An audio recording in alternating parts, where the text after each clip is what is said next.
Now, full disclosure, I'm recording this video during the first period intermission, during the Canucks and the Blue Jackets game that is taking place on Friday night, January 27th. So, any news regarding these two guys that takes place after this time frame, I unfortunately am not going to include it in this video. I have somewhere to be Saturday morning, which is why I'm pre-recording the show a little bit earlier. But today I wanted to talk about some Montreal Canadiens things, and in particular, guys who have exited the lineup, as well as guys who have entered the lineup simultaneously. The Habs have themselves a game later today, well, it's today for you, tomorrow for me, against the Ottawa Senators, and headlines have been made about the roster that could be coming into fruition. The reason being, today for me, yesterday for you, we had ourselves the very intriguing news that the Montreal Canadiens had called up a prospect from the OHL to play in their system. Owen Beck. Now this is, I believe, the third or the fourth time we've made a video about Beck here on the YouTube channel. The other ones have been about him getting drafted by Montreal. There was one talking about the World Juniors and everything.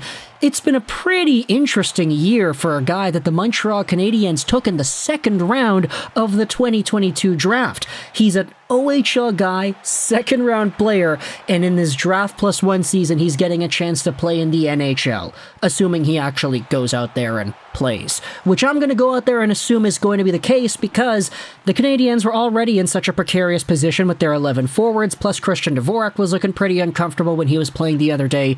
So with Owen Beck coming into the picture, it opens up some flexibility for the Canadiens to actually function properly with maybe 12 forwards, maybe they stick with 11, but at the very least this gives a guy like Christian Dvorak some room to breathe.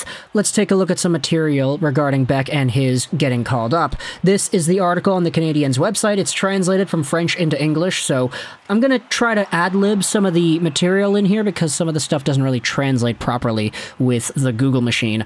Owen Beck was recalled on an emergency basis. This is what the article goes out there and says. Now, the rest of the piece just talks about what he has done. I mean, we could go over this. There's no reason not to. The Canadiens have emergency recalled forward Owen Beck on Friday. The 18-year-old has 44 points, 19 goals, and 25 assists in 37 OHL games this year.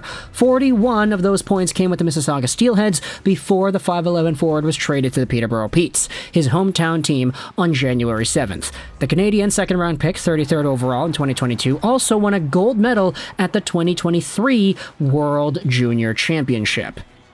Now, if you had seen all the videos that we had talked about with Owen Beck in the past, you know my opinions on this guy. He's very good. He's like Shane Wright light, if you wanted to go out there and acquire a player of Shane Wright's overall sort of profile. Of course, Owen Beck is not quote-unquote as good as Shane Wright. They just play a pretty similar style, which is kind of why Owen Beck is such a beloved prospect, because he's a very capable offensive-leaning center that has two-way capabilities, and he's responsible too. He's got a pretty well-developed and smart hockey mind for a guy who is only 18 years old.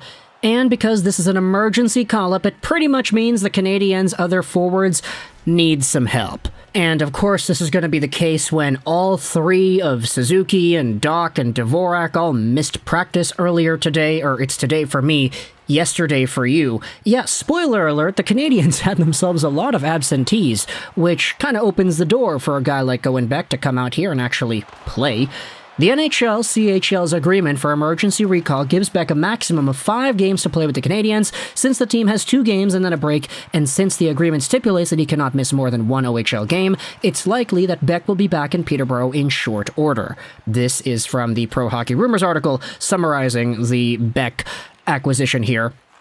So, this is very particular. There's a certain set of circumstances that your team has to fulfill in order to be allowed a CHL call-up on an emergency basis. You have to have a certain amount of guys out, and you have to have a schedule that permits this CHL player to get called up, play a maximum of 5 NHL games, and then get sent back down to the CHL without missing CHL game action.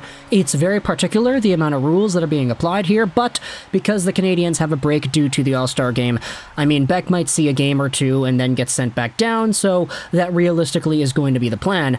But at the same time, it's just really cool seeing a guy who was drafted in the second round last year get called up to the World Juniors, play during the grand stage, win a gold medal, get sent back down to the OHL, then get called up to the Habs, get a cup of coffee at the NHL level in regular season game action, and then get sent back down to the OHL once more. This is a crazy good path for a guy that I've been pretty high on ever since he was selected by the Canadiens in that 33rd overall spot. But of course, you saw the title and you saw the thumbnail of this video. We're not only going over Owen Beck, we are also talking about another player on the Canadiens, or he's not on the Canadiens, he's technically on the IR, I guess you could say, Cole Caufield. Because this guy had his season ended earlier this month, and it was a pretty heartbreaking piece of news to hear, especially for a lot of Canadiens fans who really saw Cole Caufield as like the only reason to watch the Habs this year. I digress though. We're going over onto an article on Sportsnet talking about Caufield and what he had said to the media the other day, because he did have himself a media availability wherein he revealed some pretty gruesome details about what it is that he went through. Canadiens forward Cole Caufield separated his shoulder twice and then popped it back in both times.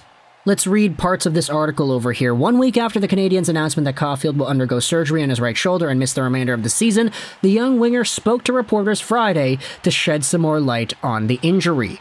He disclosed Friday that he separated his shoulder twice over the past month, popping it back in himself both times and eventually opting for further testing on the injury.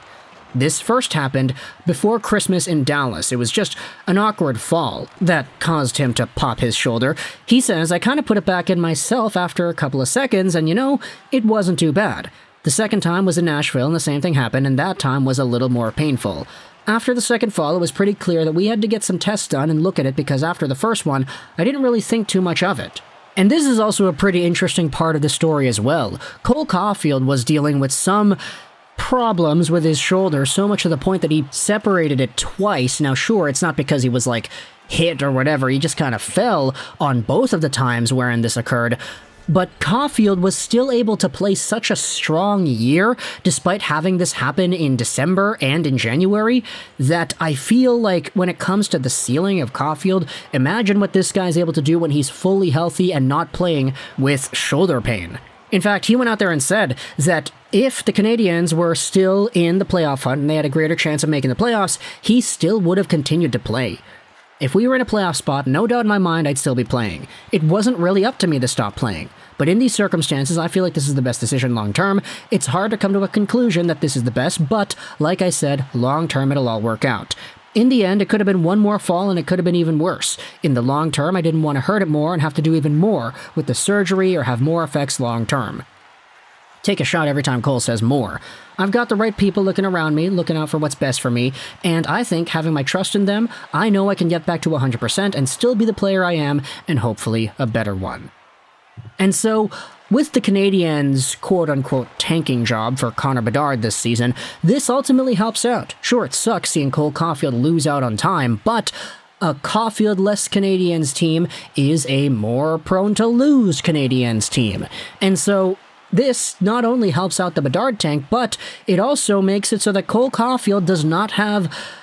Okay, this is a terrible thing to say, but Caufield having his season cut short helps the Canadiens in contract negotiations because there isn't the full season's worth of a guarantee that he's able to go out there and get 35-something goals on a year. Sure, we all know that he's good enough to do that, but it's all smoke and mirrors right now. It's all up in the air. There isn't really any confirmation that that's going to happen. However, had he played the entire season, he probably would have had 40 goals, which would have made the Canadiens' job at re-signing him a lot more difficult. He does expire at the end of this season. So this surgery, it helps him long-term, make sure that he's probably able to recover and get a proper shoulder in the next little while here. It helps out the Bedard tank, and it makes it so that Caufield does not get the benefit of saying, hey, he scored 40 goals.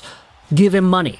Right now, he's capped off at 36 points in 46 games played. 26 of those points had been goals. So it is kind of cynical for me to go out there and say that last point. I really feel bad acknowledging it, but at the end of the day, I do think it is a noteworthy point to bring up in regards to Caufield and the contract negotiation process. But either way, let me know your thoughts in the comment section below about Cole Caufield and this entire ordeal. Thoughts in the comments as well about Owen Beck making his debut with the Canadiens soon, hopefully later today. For you, it's tomorrow. For me, it's still the first period intermission between the Canucks and the Blue Jackets. But thoughts in the comments either way about Beck and Caufield. I hope you enjoyed this Juraj and bye.